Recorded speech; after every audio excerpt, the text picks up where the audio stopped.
In our country, staying strong from the very beginning of the war, we've been alone, and we are thankful. I said thanks you haven't in been this alone. cabinet, You and haven't not been only alone. in this cabinet. We gave you, through this stupid president, $350 billion.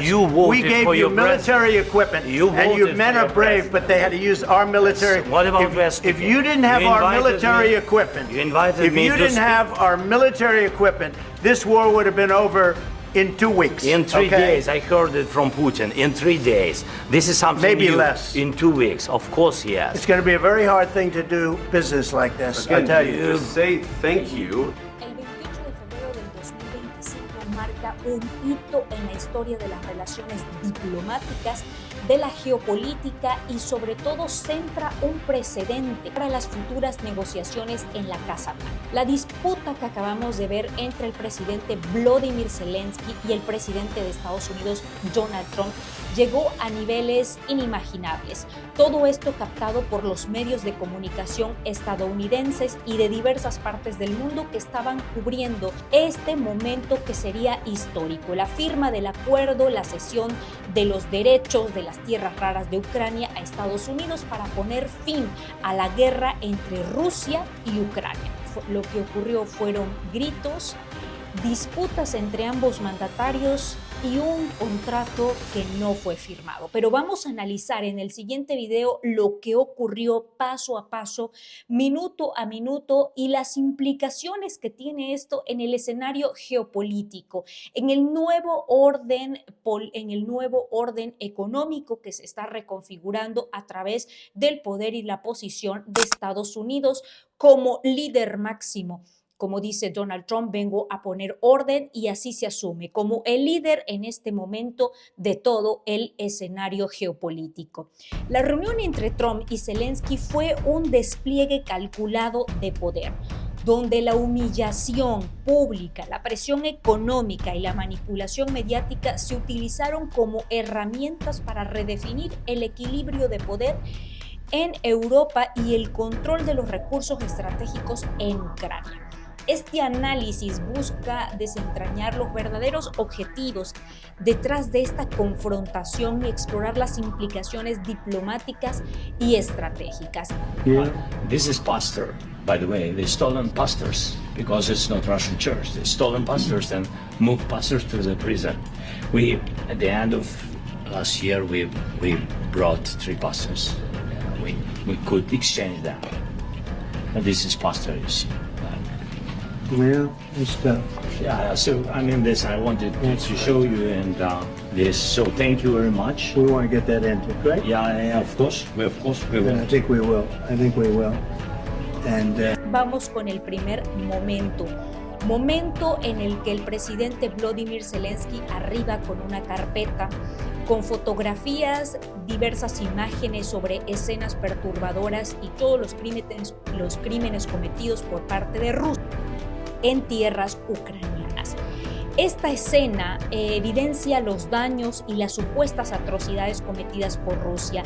En este momento, Volodymyr Zelensky empieza a preparar el terreno para esta negociación con el presidente Donald Trump.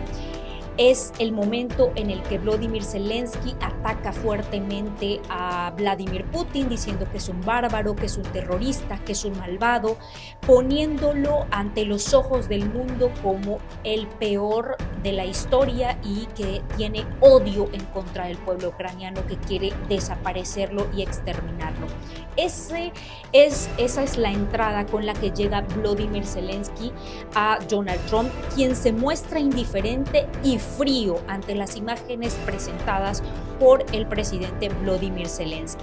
La frialdad de Trump puede ser vista en este momento como una aceptación implícita de que la guerra es más un conflicto económico que humanitario. Ojo aquí, sugiriendo que la narrativa de las víctimas ya no es suficiente para influir en las decisiones estratégicas de Estados Unidos. En la administración de Biden, Obama, el tema estaba un tanto girado al tema, mientras en la administración de Biden y Obama el tema giraba a una invasión por parte de Estados Unidos, por parte de Rusia a tierras ucranianas y todo el daño humanitario. Hoy Donald Trump lo está viendo desde un punto de vista económico y de negocios. That we're going to get from the raw earth that we're going to be taking and sharing in terms of revenue. So it's going to be a lot of money will be made from the sale and from the use of raw earth. And as you know, our country doesn't have much raw earth. We have a lot of oil and gas,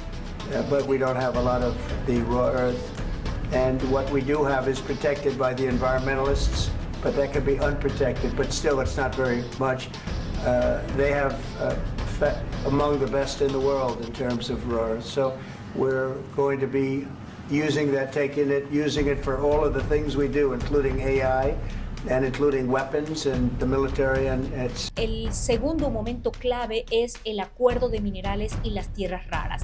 El verdadero botín, lo que quiere Estados Unidos es esa tierra, esas tierras duras, como ahora las llama también Donald Trump, y dice son necesarias para Estados Unidos para continuar con la carrera militar y sobre todo con el desarrollo tecnológico. En estas zonas hay litio, uranio y diversos minerales que son muy valorados por Estados Unidos para mantener la competitividad frente a China y garantizar la seguridad nacional. Hay un momento clave cuando dice Donald Trump, ahora tenemos inversiones en Ucrania y nos hacen falta para seguir garantizando la seguridad. Inversiones, conceptos utilizados del mundo de los negocios, de la economía, para decir nosotros aquí tenemos una inversión, queremos dividendos, queremos pagos, queremos que el dinero se nos devuelva porque no fue gratuito. El control de los recursos minerales es el verdadero motivo, lo que está de fondo detrás de la urgencia de Donald Trump de firmar el acuerdo de paz y no en sí mismo la paz.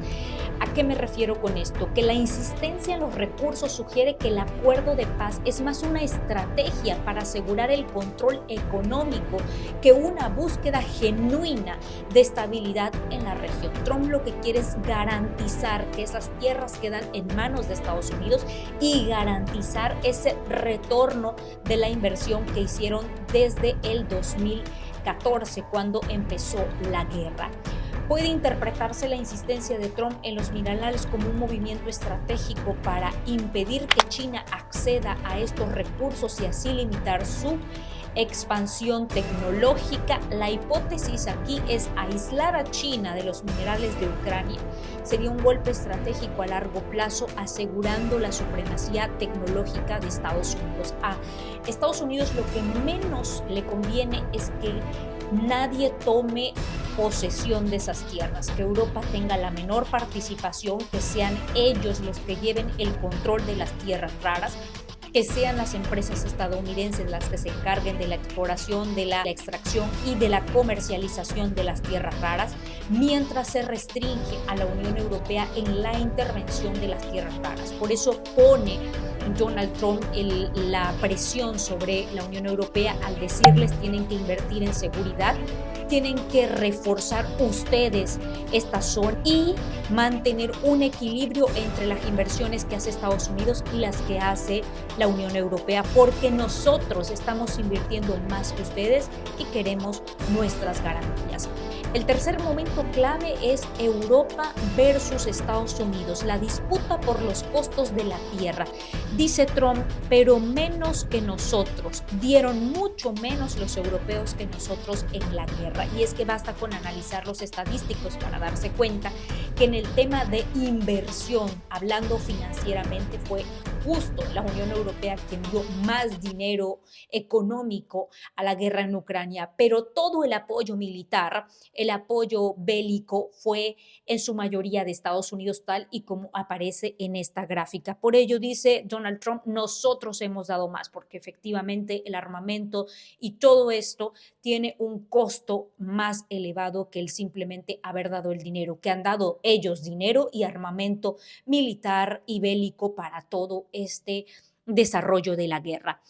El objetivo es presionarlos para que asuman mayores costos de la guerra y la humillación pública de Zelensky puede ser vista como una advertencia a otros líderes europeos sobre el costo de desafiar a Estados Unidos. Hablamos de todos los países satélite, de los países aliados que forman parte del bloque de Occidente o con los que Estados Unidos ha comerciado desde el fin de la Segunda Guerra Mundial, sobre todo Europa. ¿Para qué? Para contener a Alemania, evitar la expansión de Rusia y demás. Donald Trump lo ha dicho en varias ocasiones. Vine a poner orden y lo reitera en esta conversación con Volodymyr Zelensky. Vengo a poner orden, vengo a hacer las cosas correctas, vengo a que Estados Unidos vuelva a ser grande, vengo a que los que tienen deudas que paguen, vengo a hacer recortes. Yo quiero hacer negocios.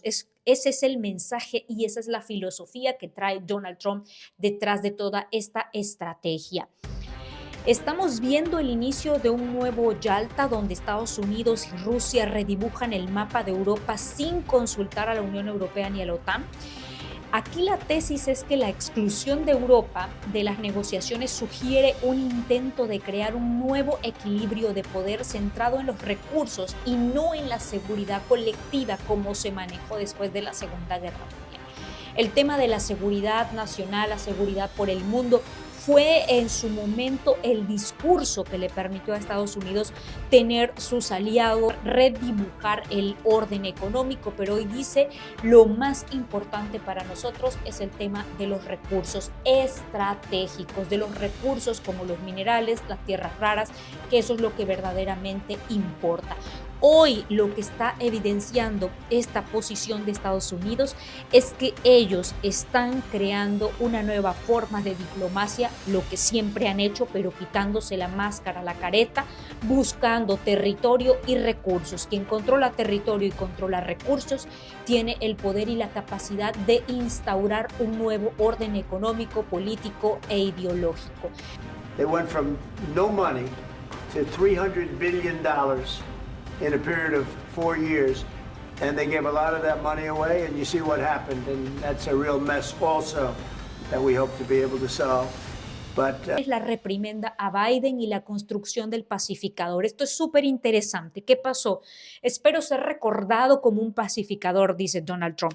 Biden pasó de no tener dinero a donar más de 300,000 millones a una guerra absurda que si yo hubiera estado en el poder jamás hubiera llegado esa guerra, pero que bajo la lógica de los demócratas que son incompetentes en materia exterior, siguieron y cayeron bajo las presiones de Volodymyr Zelensky y en pocas palabras dice, yo no voy a caer, ¿no? Yo no soy tan estúpido, no soy tan ignorante para seguir bajo esa misma línea, yo lo que quiero es hacer negocios. Es la narrativa de Trump sobre los pagos y los recursos una forma de preparar a la opinión pública estadounidense para una retirada gradual del apoyo en Ucrania. Busca legitimar ante el electorado la reducción de la ayuda y preparar el terreno para una salida estratégica de la guerra que nos está generando gastos a nosotros como país y los podemos redistribuir en mejorar las condiciones de vida de los americanos. De esta manera, con esa narrativa que está utilizando Donald Trump, él se legitima ante el electorado americano para decir no más guerra, soy un pacificador, pero al mismo tiempo mi prioridad es Estados Unidos y no más una guerra absurda cuando ya de fondo él tiene amarrado un contrato que le beneficia a su país. In this entire meeting, you said thank you. You went to Pennsylvania and campaigned for the opposition in October. Offer some words of appreciation for the United States of America and the president who's trying to save your country. Primero, desde la posición en la que se encuentra Volodymyr Zelensky, de presión, de tensión, que no está cómodo con las palabras de Donald Trump. Desde el inicio de la conferencia se le nota inseguro, incómodo, que quiere hablar, pero también tiene incompetencia lingüística para comprender el desarrollo completamente de la conferencia y demás, lo que refleja una posición de vulnerabilidad e incluso le pone la mano sobre el hombro como para señalar distancia dice, y hey, tranquilízate porque aquí no vienes a dar lecciones de nada ni a pedir absolutamente nada, estás en la Casa Blanca y la Casa Blanca se respeta. Él estuvo haciendo campaña en favor de Kamala, en favor de la administración demócrata. Ahora los papeles cambiaron y Donald Trump es el que está en el poder y por eso le dice, no has pedido disculpas, eres un ingrato. Es como diciéndole, usted tiene la responsabilidad de un país en sus hombros, pero no lo vemos disculpándose, no le vemos dando las gracias, no le vemos pidiéndole al electorado americano una gran disculpa sincera por estar faltando el respeto en la Casa Blanca. La intervención de J.D. Vance acusando a Zelensky de haber hecho campaña en contra de Trump fue una estrategia deliberada para desestabilizarlo emocionalmente y forzar la capitulación. Desde mi hipótesis, el objetivo parece ser descolocar a Zelensky completamente y restarle credibilidad ante todos los medios que están en ese momento presenciando la rueda de prensa. Y otro comentario que desencadena más esta tensión es cuando Volodymyr Zelensky dice, ustedes tienen un bonito océano de por medio, nosotros estamos más cerca de Rusia, o sea, nosotros tenemos el peligro, ustedes no lo tienen. First of all, during the war, everybody has problems, even you, but you have nice ocean. And don't feel now, but you will feel it in the future. God bless. You don't know that. God bless. You God bless. You will not have war. Don't tell us what we're going to feel. Donald Trump saca dos comentarios importantes. El primero, no tienes cartas con que jugar, no tienes nada con que negociar, en pocas palabras. Y segundo, estuviste jugando con la Tercera Guerra Mundial y yo estoy tratando de solucionar un problema que tú causaste, así que cállate la boca y obedece. Es el silencio de Zelensky sobre la responsabilidad de Estados Unidos, una señal de que Ucrania es consciente de su papel, de su total dependencia a Estados Unidos, a Washington. La fuerza que tiene Zelensky es nula, es depender de Estados Unidos y del poco apoyo que le genere la Unión Europea, con las consecuencias que traerá esto que le brinde la Unión Europea, es decir, mucha más deuda. Es el control de los recursos, la condicionalidad económica, 50% de los ingresos de los minerales para Estados Unidos. ¿Qué dice este acuerdo de paz que no quiso firmar en ese momento Volodymyr Zelensky? Primero, el 50% de los ingresos de todos estos recursos de estas tierras raras van a pasar a manos de Estados Unidos. No se firma porque Volodymyr dice, ¿saben qué? Yo quiero garantías de que no habrá una invasión, de que no habrá ruptura del acuerdo, de que Rusia no va a intervenir en próximas fechas, en próximos años y demás. Y dice Donald Trump, no necesitas garantías, se tiene que firmar el acuerdo y las garantías representan el 2% del contrato, es lo que representan esas garantías. Aquí surge una pregunta clave. ¿Puede considerarse la estrategia de Trump de exigir pagos por la ayuda como una forma de neocolonialismo financiero sobre Ucrania? Condicionar la seguridad y el apoyo económico a la explotación de los recursos naturales refuerzan la narrativa de una Ucrania como un estado cliente. Y ese es el mensaje para todos los países satélites aliados a Estados Unidos. Todos forman parte de ese clientelismo en favor de Estados Unidos, de ese nuevo neocolonialismo que deja muy claro el señor Donald Trump, diciendo esto es meramente económico, transaccional, estratégico y es porque nos beneficia a nosotros. Ucrania se va a convertir en un proveedor de nuestros recursos, es un cliente, es un estado cliente para Estados Unidos, ya intervenimos, ya pagamos y ahora queremos nuestros dividendos y esta es la política que va a seguir desarrollando Donald Trump y que va a ocurrir con el caso de Groenlandia, porque a Dinamarca le han ofrecido una cantidad para obtener Groenlandia, donde hay otras tierras raras que son sumamente importantes para esta carrera militar y de tecnología de la que habla Donald Trump, y a punta de billetes o a punta de balas o a punta de extorsión o de presión va a lograr obtener el control de Groenlandia. Y eso es lo que vamos a estar viendo en los próximos meses, quizá el próximo año. La salida de Volodymyr Zelensky de la Casa Blanca, como si lo hubiesen corrido,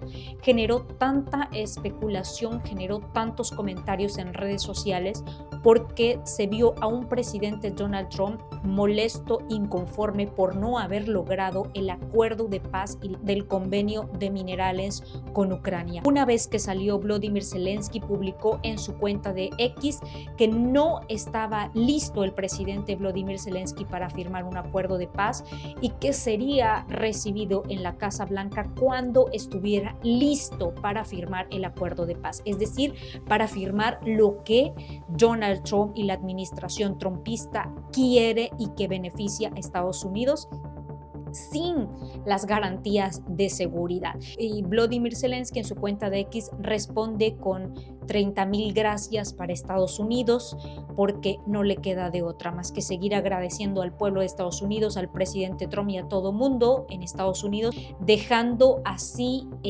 claro que no puede pelearse con Donald Trump y que va a buscar tener ese acercamiento que le permita al menos ciertas garantías para Ucrania. Por último, esto lo podemos llamar como la diplomacia de los recursos y la humillación calculada. Humillación como herramienta para mostrar a Volodymyr Zelensky como un líder aislado y desesperado, parece diseñado para desacreditar su liderazgo ante la comunidad internacional, que lo que ha hecho Volodymyr Zelensky es buscar el apoyo de la Unión Europea, de Reino Unido, que ahora le ha donado unos 2,000 millones de libras esterlinas para continuar con la guerra. ¿A cambio de qué? Esa es la pregunta. ¿Cuál es el compromiso que hay? Las consecuencias que tendrá ese acuerdo y si habrá efectos negativos al haber aceptado este apoyo económico del Reino Unido. Ojo, porque todo esto está en un marco de desestabilizar a los BRICS, de desestabilizar a China, a la India y a este bloque paralelo que se formó en contraposición al bloque económico de Occidente, con una nueva forma de hacer economía, una ideología política similar y como un mercado alternativo de intercambio de bienes y servicios. Este acercamiento de Estados Unidos a Rusia sugiere ese debilitamiento a los BRICS y ese debilitamiento a China. La fragmentación de la Unión Europea y una posible disolución de estos 27 Estados miembros. Podría venir esta fragmentación de la Unión Europea buscando alianzas con China, buscando alianzas con otros bloques y veremos cómo se va reconfigurando este nuevo orden económico comandado por Estados Unidos y que evidencia también el resurgimiento de los imperios. Yo soy Carla Avendaño, analista político. Nos vemos en el siguiente análisis político. Recuerden darle like y suscribirse.